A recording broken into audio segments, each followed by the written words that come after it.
सर्व शिवसैनिकांना जय महाराष्ट्र।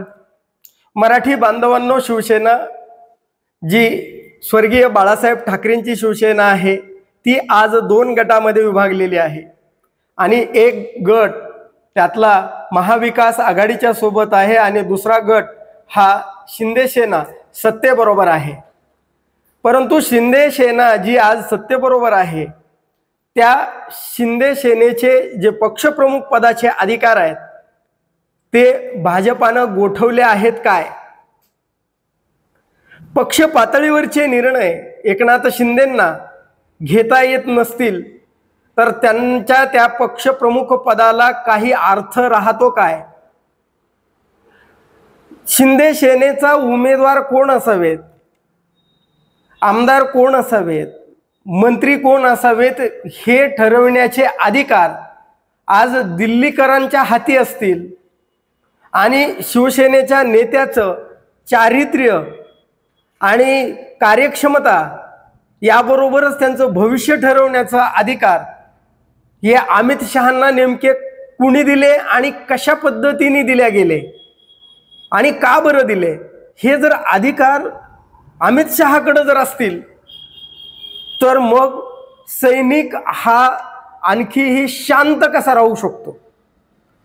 कारण सैनिकाचा हा स्वभाव नाही, अन्याय सहन करणारा सैनिकाचा स्वभावच मुळात नाही आहे। तर मग जे काही शिंदे सेनेचं भवितव्य आज अमित शहा ठरवत आहेत त्यांना विरोध होणार आहे का? सैनिक त्या विरोधामध्ये आवाज उठवणार आहे का? आणि जर पक्ष पातळीवर निर्णय घेण्याचे अधिकार शिंदे गटाला नसतील, त्या पक्ष प्रमुख पदाला नसतील, तर या शिंदे सेनेचं भविष्य नेमकं काय असेल याविषयी आपण माहिती जाणून घेणार आहोत। तत्पूर्वी जर आपण चॅनलला सबस्क्राइब केलं नसेल तर पहिल्यांदा जरूर सबस्क्राइब करा, लाईक करा, शेअर करा। मित्रांनो, दिल्लीवरून हुकूम आला, फतवा निघाला हा शब्द जरा थोडासा चुकीचा वाटू शकतो, पण नक्की हुकूम निघाला दिल्लीवरून आणि ज्यांना मंत्रिमंडळात स्थान द्यायचंय त्यांचं प्रगती पुस्तक मागवल्या गेलं।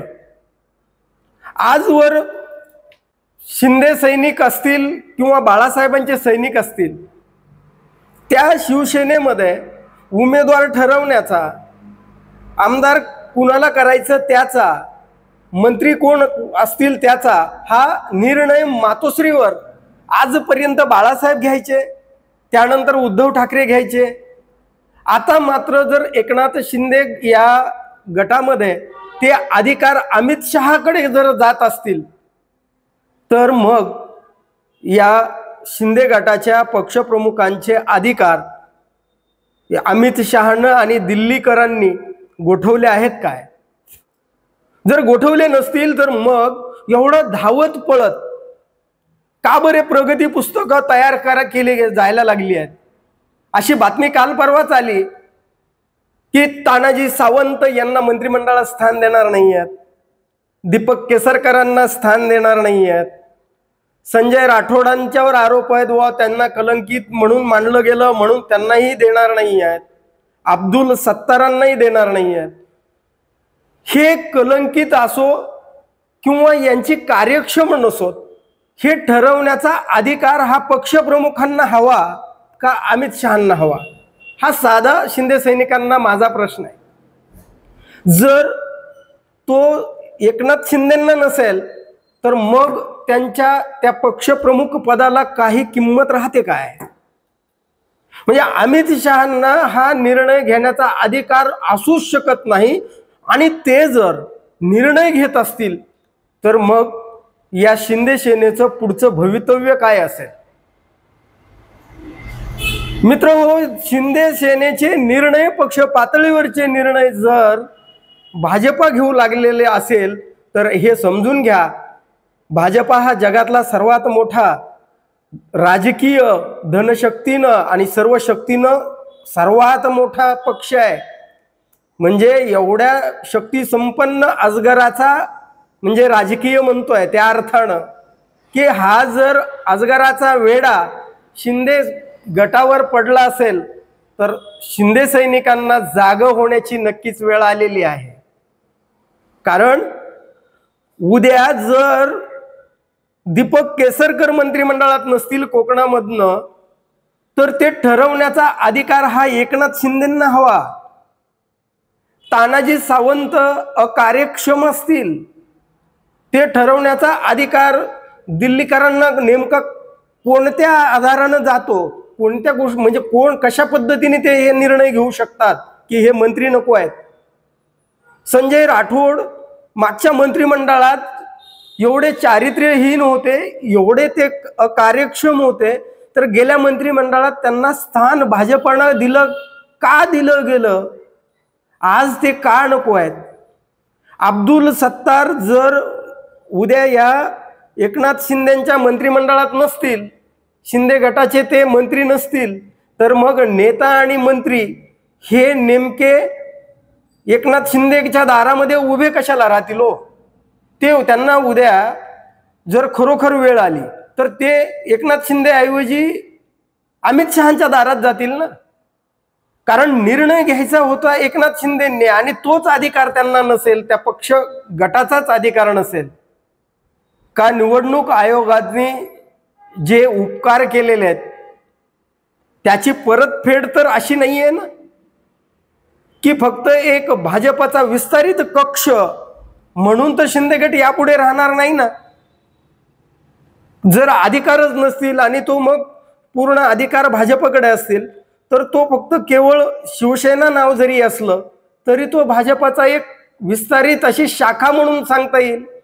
कारण त्यांच्या मंत्र्यांना, त्यांच्या त्या नेत्याला, पक्षप्रमुखाला अधिकारच नसतील, तर हे म्हणजे हे शिवसैनिक सहन करू शकत नाहीत.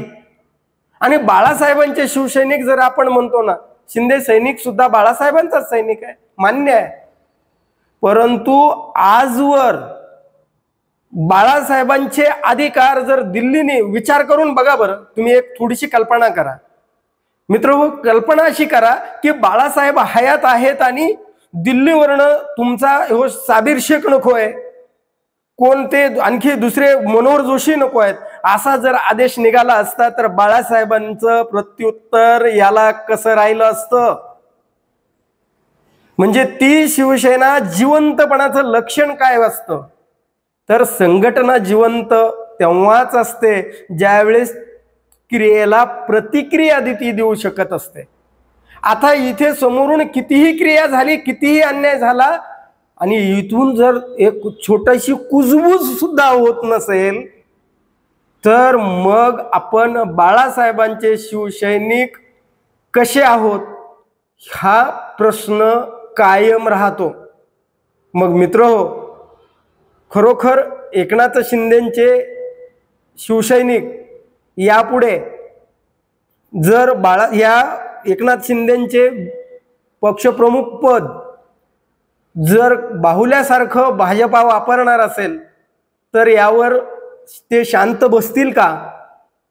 आणि हे उद्या जे मंत्रिमंडळात येणार नाहीत पण एकनाथ शिंदेंना त्यांनी बंडामध्ये साथ दिली, ते उद्या जर बंडखोरीवर उतरले तर अलगदपणे हा भाजपचा तर डाव नाही ना.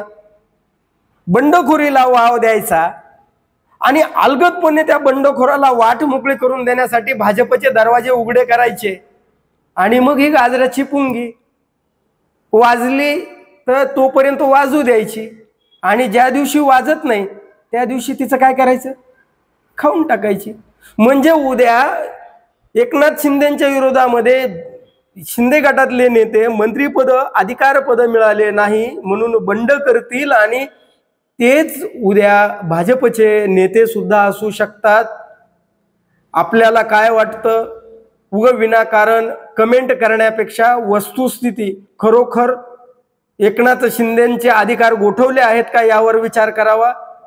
काहीतरी कमेंट करण्यापेक्षा वस्तुस्थितीकडे म्हणजे डोळे बंद करायचे आपल्याच हाताने आणि अंधार पडलाय असं म्हणण्याची गरज नाही. डोळे झाकून आंधळे होऊ नका, जे दिसतंय ते स्वीकारा.